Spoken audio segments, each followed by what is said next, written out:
जब जुल्म बढ़ता है तो मिट जाता है। दुनिया की तारीख गवाह है कि जब कोई रियासत बाहर एक्सपेंशन और अंदर रिप्रेशन यानी दूसरे मुल्कों में बेजा इंटरफेरेंस और अंदरूनी मामलात को इग्नोर कर दे तो अक्सर नतीजा उसके टुकड़े ही होता है। इंडिया जो खुद को दुनिया की सबसे बड़ी डेमोक्रेसी कहता है, आज माइनॉरिटीज को दबाना, रीजनल अनरेस्ट, इकोनॉमिक इनइक्वालिटी और प्रॉक्सी कॉन्फ्लिक्ट्स एलिगेशंस के बोझ तले दबा हुआ नजर आता है। और उसकी डूबती हुई लंका इस बात को जाहिर करती है कि अब इंडिया के दिन थोड़े हैं। सबसे पहले जनूबी भारत की तरफ देखें। तमिलनाडु और केरला जहां आज भी लोग हिंदी को जबरदस्ती मुसल्लत समझते हैं, वो दिन दूर नहीं जब वहां के लोग कहें कि हम भारत का हिस्सा नहीं। अगर ईस्ट की तरफ देखें, असम, नागालैंड, मणिपुर, जहां नस्ल, जबान और मजहब सब अलग है और वो बरसों से दिल्ली को अपना दुश्मन समझते हैं। इसके बाद अगर पंजाब की तरफ देखें, जहां खालिस्तान की जगह। इंटरनेशनल ह्यूमन राइट्स ऑर्गेनाइजेशंस के मुताबिक इंडिया के अंदर मुस्लिम्स कम्युनिटी को पिछले कई सालों में सिस्टमैटिक प्रेशर का सामना रहा है। रिपोर्ट्स बताती हैं वक्फ प्रॉपर्टीज पर स्टेट अथॉरिटीज और प्राइवेट एक्टर्स के जरिए नाजायज कब्जा किया जा रहा है, जहां ज्यादातर इंपैक्ट मुस्लिम लोकेलिटीज पर देखा गया। रिसेंटली मुस्लिम लड़की का हिजाब खींचना और मुसलमानों को बॉम्ब ब्लास्ट का जिम्मेदार करार देना भी मुस्लिम की तरफ बढ़ती हुई नफरत को जाहिर करता है। इवन मुसलमानों को घर तक किराए पर नहीं दिए जाते, जो हिंदुओं की नफरत और जात पात के निजाम को जाहिर करते हैं। काफी बार ब्रोकर्स मुझे ओनर्स तक पहुंचने नहीं देते हैं, मतलब घर ही नहीं दिखाते थे। अभी रिसेंटली लास्ट मंथ मैं वडाला ईस्ट में सांगवी हाइट्स जो बिल्डिंग है वहाँ पर मैं गई थी। विकी ने बोला कि आप निकल जाओ क्योंकि सांगवी हाइट्स मुस्लिम टेनेंट्स को अलाउ नहीं करते रहने के लिए। दलित और लोअर कास्ट कम्युनिटीज के हवाले से भी रिपोर्ट्स अलार्मिंग हैं।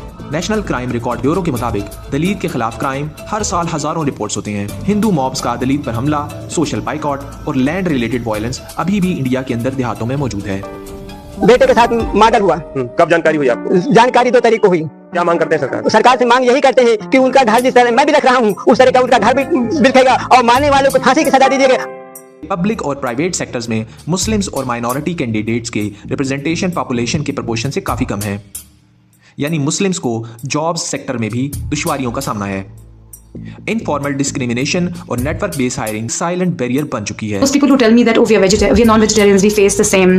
Or we are musicians and people have the same problem with us. I like to tell them, as musicians, you can hide your guitar. As non-vegetarians, you can lie about your food habits. As a Muslim, I cannot hide my identity.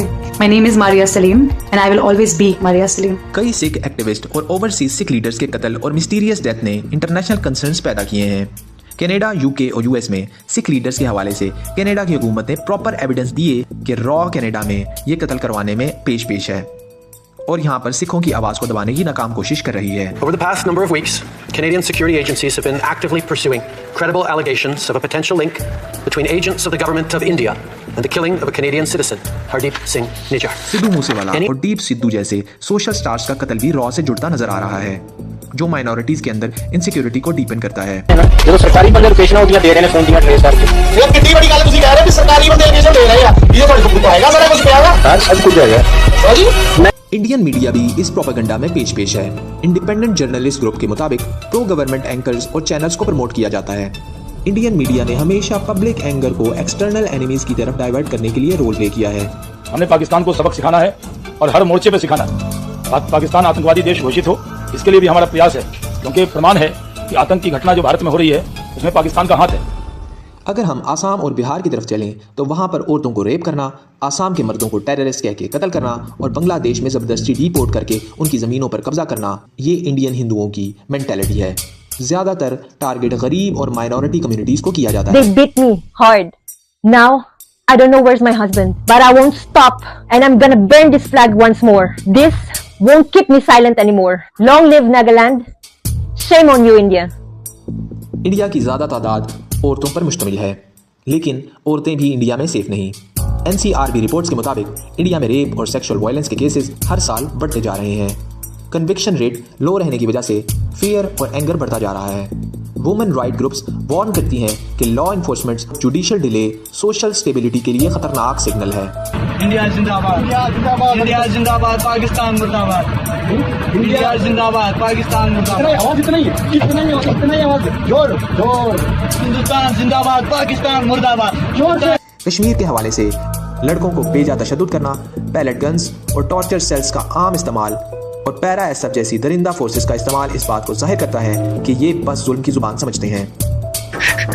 गलत है ना ये, इनको पकड़ के आपने क्यों ration खिलाना है? अपना एक कहावत अपने इंडिया में सुना था, तो मैं भी वही good Pakistani dead Pakistani. India को रीजनल लेवल पर भी प्रेशर का सामना है। पाकिस्तान, कश्मीर और बॉर्डर टेंशंस की वजह से चाइना, लद्दाख और LAC पर मिलिट्री डोमिनेंस की वजह से बांग्लादेश में भी पॉलिटिकल ट्रस्ट इश्यूज बढ़ते जा रहे हैं। रॉ के हवाले से नेबरिंग स्टेट्स में कोविड ऑपरेशंस के प्रूफ भी यूनाइटेड नेशंस में जमा करवाए गए हैं, जो इंडिया के लिए डिप्लोमेटिक बैकलैश का सबब बने हैं। And I said, you guys want to do trade? We're not doing any trade. We're not doing anything with you if you keep fighting. You got 24 hours to settle it. They said, well, India अपनी military power और defence acquisitions को global image building के लिए use करता रहा है, लेकिन कुछ इंसिडेंट्स और कंट्रोवर्सीज ने इस इमेज पर भी सवालात उठा दिए हैं।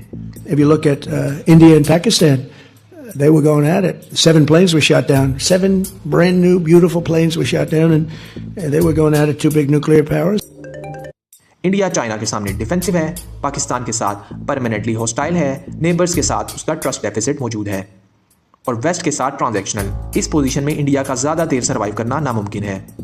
अमेरिका के टैक्स प्रेशर्स, डिफेंस इमेज पर सवालात और दुनिया के मुख्तलिफ मुल्कों की बढ़ती हुई बेचैनी, ये सब इस बात की तरफ इशारा करते हैं कि इंडिया का स्ट्रेटेजिक हनीमून फेज ख़त्म हो रहा है और जब बाहर से सपोर्ट कंडीशनल हो जाए और अंदर से रेजिस्टेंस बढ़ती जाए तो उस स्टेट्स का टूटना 100% श्योर होता है। अब कब होता है ये आपको आने वाले इन 2 सालों में नजर आएगा। उसके सॉलिड प्रूफ्स भी हमें बेशतर स्पेशलिस्ट देते नजर आते हैं। ये मैं पूरा आपको वसूख के साथ कह रहा हूं कि इंशाल्लाह 2027 में आप चिकन नेक करती देखिए। आज ये मेरा प्रोग्राम रिकॉर्ड कर लें, बड़ी बात करें, फिर आपने टेलीकास्ट करना है, डन। ये 2027 तक हम चिकन नेक और असम की आजादी हम देख रहे हैं। किसी अच्छी कॉलोनी में आप चले जाइए, किसी भी कॉलोनी में मुसलमान को किराए पे घर लेना नहीं मिलता है। यह हालत है इस देश की। दाढ़ी दिख जाए लोगों को हैरानी होती है, यार ये तो मुसलमान है, क्या है भाई, इस तरह का देश होना चाहिए हमारा। गरीबी की हालत, असमानताओं की हालत, 1% लोगों के हाथ में 40% संपत्ति इस देश की, ये छोटी बात है। असमानताएं पिछले 10 साल में इतनी बड़ी हैं कि जाहिर सी बात है कि 80 करोड़ लोग निर्भर होंगे मुफ्त राशन पर।